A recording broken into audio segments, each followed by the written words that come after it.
Hello everyone, and welcome back to my channel. Today, we are going to watch about the learn to keep your cool while you emotionally detach. You might need to detach from a situation if it becomes too much for you, if you're going through a challenging moment in a relationship. Temporary detachment can help you calm down and put your issues in perspective. You can keep your cool by detaching during a confrontation. If you've recently broken up with someone, you may need to detach from them for good. This article will show you how to detach in a productive and healthy way. Method 1. Detaching from a relationship. First is decide if detachment is appropriate.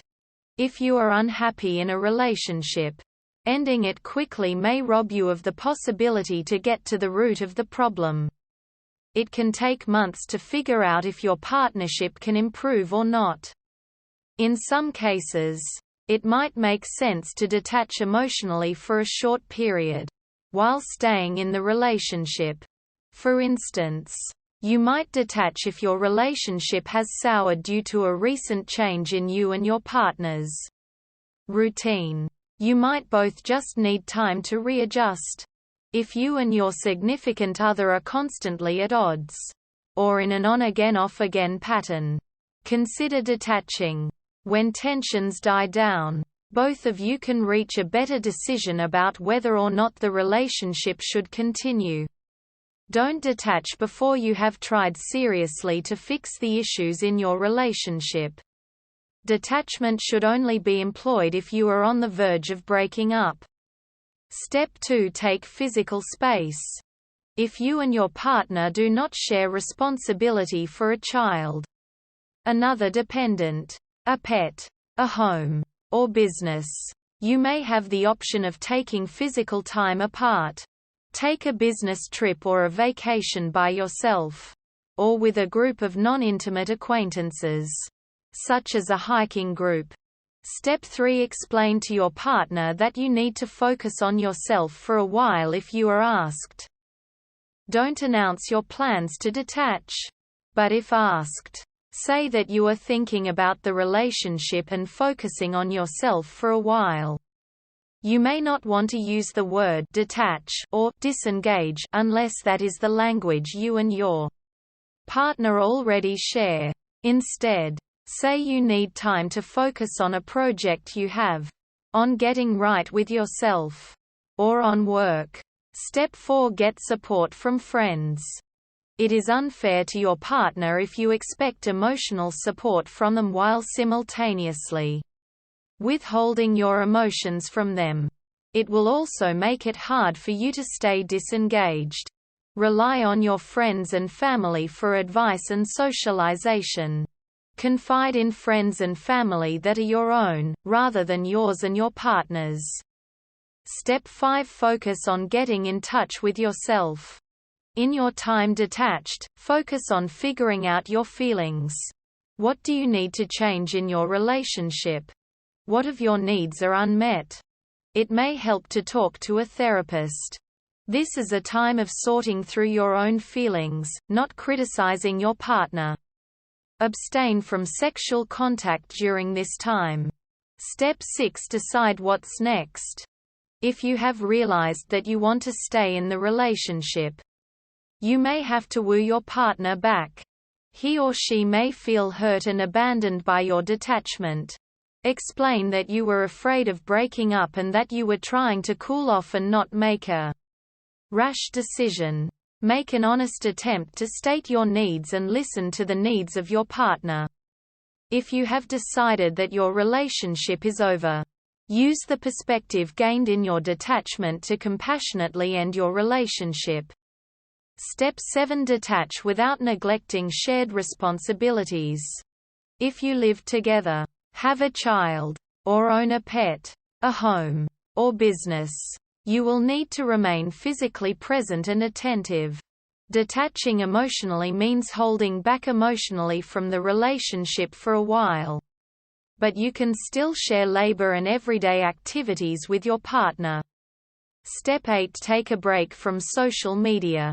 Make it hard to think about the person you are detaching from. Set the external boundary of detaching via social media. If you are on good terms with your ex but are trying to get space, you can temporarily close your account on whatever websites you both use. It can be helpful to avoid pictures of your ex. And, while you are in a wounded state, it can be helpful to spend some time away from images of other people's lives as well. If you are not on good terms, you can just block or unfriend him or her. Depending on the website, you may be able to temporarily block notifications from the person without changing your status as friends. However, if you are worried about obsessively checking their material and getting bummed out, you should either shut down your account or drop them as friend. Step 9. Remember why it ended. Every relationship is full of the fantasy of itself. If your relationship ended, there were probably reasons all along. Once you break up, you might only remember the good parts, or what might have been. Dwell for a while instead on the conflicts, the letdowns, and the things you couldn't do then and can do now. You don't have to vilify your partner. Just remind yourself that the two of you were not having an easy time of it and that if it hadn't ended, it might have gotten worse. If you are having trouble remembering what went wrong, try writing down every weak moment of your relationship. Read it over and allow yourself to grieve. Step 10. Practice forgiveness. After you have allowed yourself to feel the anger and pain of your breakup, choose to move on. Let go of your anger. Allow yourself to feel compassion for yourself and your ex. When you catch yourself feeling angry or resentful, name how you feel. Say, "I resent that I always paid for our meals out," or "I am still angry that she or he never asked me what I wanted," or "I'm ashamed that I lost my temper with her instead of hearing her out." Write a letter.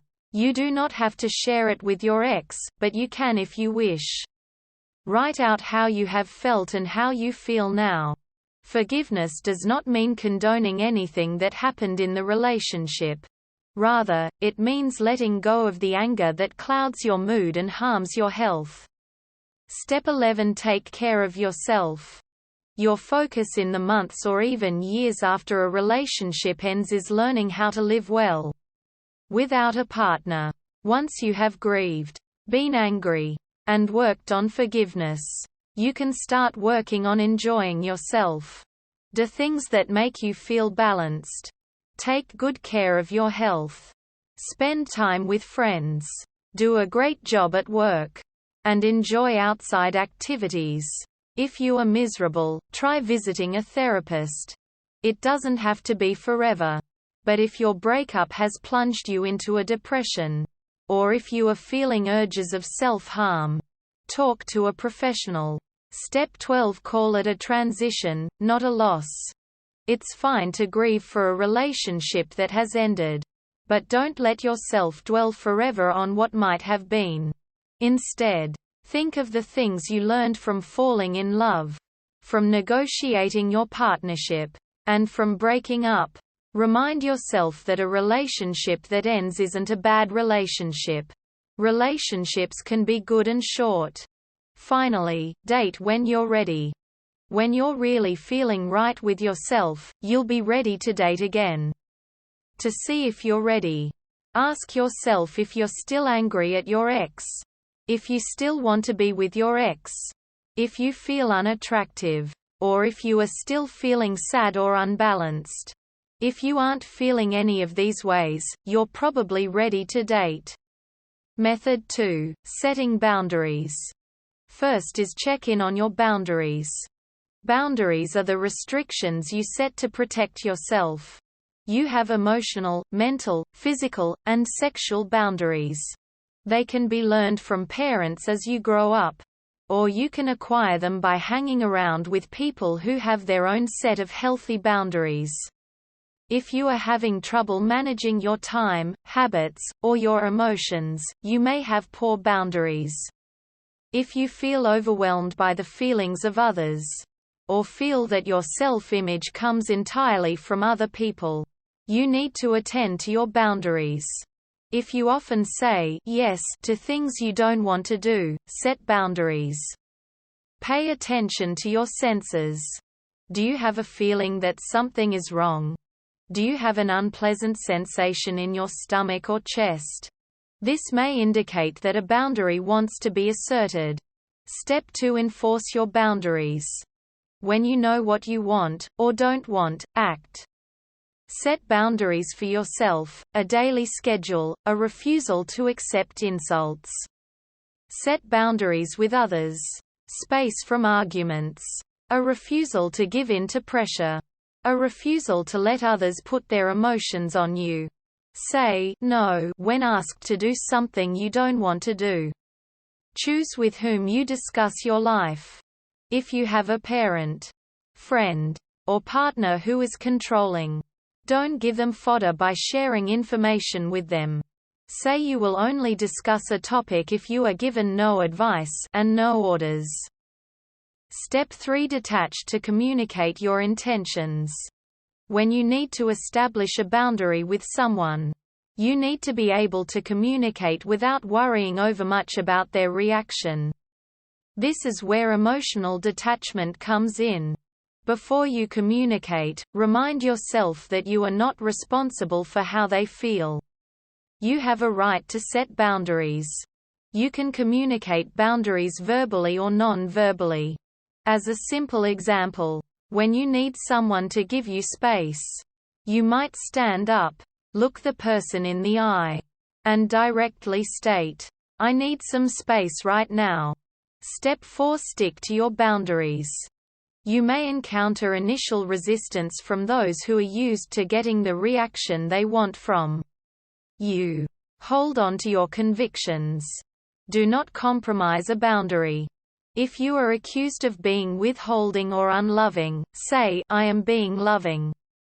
It wouldn't be loving of me to pretend I want something I don't." Quote. For example, if you set boundaries with an elderly parent you care for who is verbally abusive to you, your parent may stop that behavior once he or she sees that you will not tolerate it. Finally, have a backup plan. Detach emotionally from the expectation that your boundaries will be respected. If you are unable to communicate boundaries to someone, or if you communicate boundaries and they are not respected, take charge of them. Set consequences for violated boundaries. Say, "If you call me names, I will leave the room. If you go through my phone, I will feel violated and I will tell you exactly how I feel." Quote. If someone in your life is abusive or unable to control his or her own anger, enact your boundaries without communication. Take the space you want. Leave if a confrontation is brewing. Put up physical barriers to things you don't want to be violated. Set a password on your computer and phone, for instance. If you are a caretaker for a parent who won't respect your boundaries, try hiring someone else to take care of your parent until both of you can calm down and reach a better understanding. Method 3. Detaching in the moment. First is recognize moments that can easily escalate. If you notice you are constantly getting in fights in a certain mood or when certain things are said, detach before you get angry. To do this, recognize the triggers and prepare for moments in which they may appear. Go back over past confrontations and isolate the things that made you angry, or made the other person angry. You might notice that your partner always picks a fight when she or he is stressed about work. On stressful workdays, you can prepare to detach ahead of time by reminding yourself that she or he may be in a bad mood. Later, if the issue is not between you and one person, but rather between you and one situation, recognize that situation. For instance, you might always start to panic in bad traffic. Recognize that this is a big stressor for you. Step 2. Stay calm. When a moment escalates, or when a trigger is presented, take a moment to calm yourself down. Remind yourself what is happening, and take 2 deep breaths. Remember that in these moments you can only control yourself, not anybody else. Step 3. Return when you are calm. Take as much time as you need to step away from a confrontation. Spend some time stating how you feel. Say, "I feel angry that my mother tried to tell me what to do. And I feel frustrated that when I said this she started yelling at me." Naming your emotions will give you some space from them. Only return when you can name how you feel without feeling a new surge of emotion. Step 4. Use I statements. Say how you feel, and what you would like. Avoid the temptation to criticize or blame. You can say, "I would like to hear how you feel about this. But I'm afraid we're going to have a fight. Can we take a minute? And then you can say it to me again?"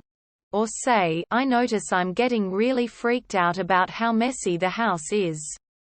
I would feel a lot better if we had a plan." Finally, exit if possible.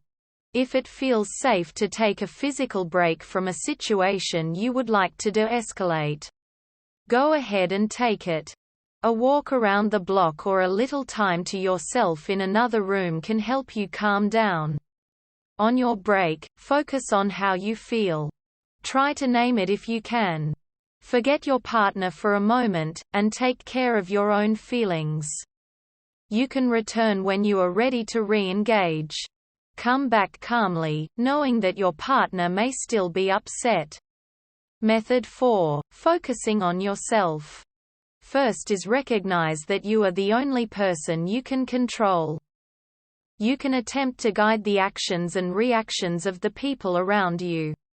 But when all is said and done, each person has to make his or her own decisions.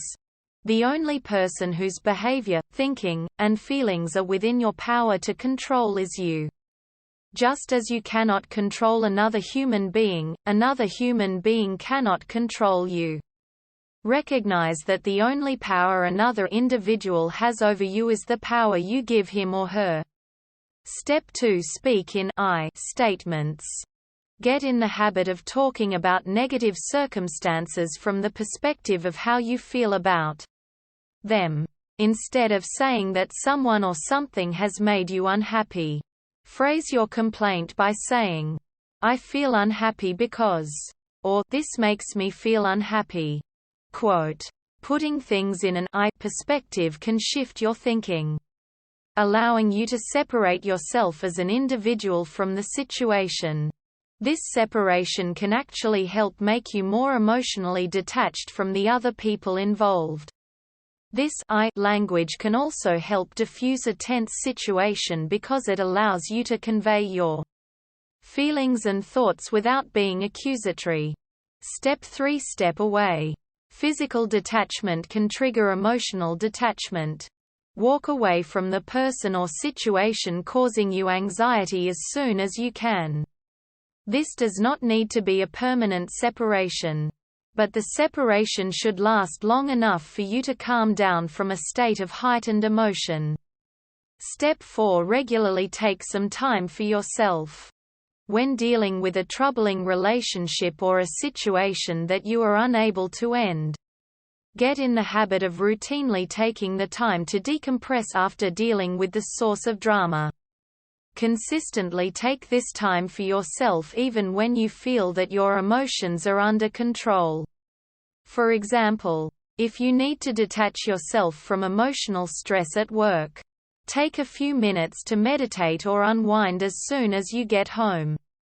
Alternatively, take a few minutes during your lunch break to do something you enjoy doing, like reading or taking a walk. Entering into your own private bubble, even for a few minutes, can give you the balance and steadiness you need when you return. Finally, learn to love yourself. You are as important as anyone else. Understand that your needs are important, that your self-love is important, and that you have a responsibility to maintain your own boundaries and well-being. You may need to compromise with others from time to time. But you also need to make sure that you are not the only one making sacrifices. Part of loving yourself means taking care of your needs and goals. If you have a goal that requires you to continue your education, you may need to take the necessary steps to do so regardless of whether those around you, your significant other, your parents, agree with your decision. However, be prepared to do it alone. Loving yourself also means finding your own sources of happiness. You should never completely rely on any one person to make you happy. If you feel like your partner or another person is the only source of your happiness, recognize that you need to set better boundaries. We hope it is useful to you. Please subscribe to our channel.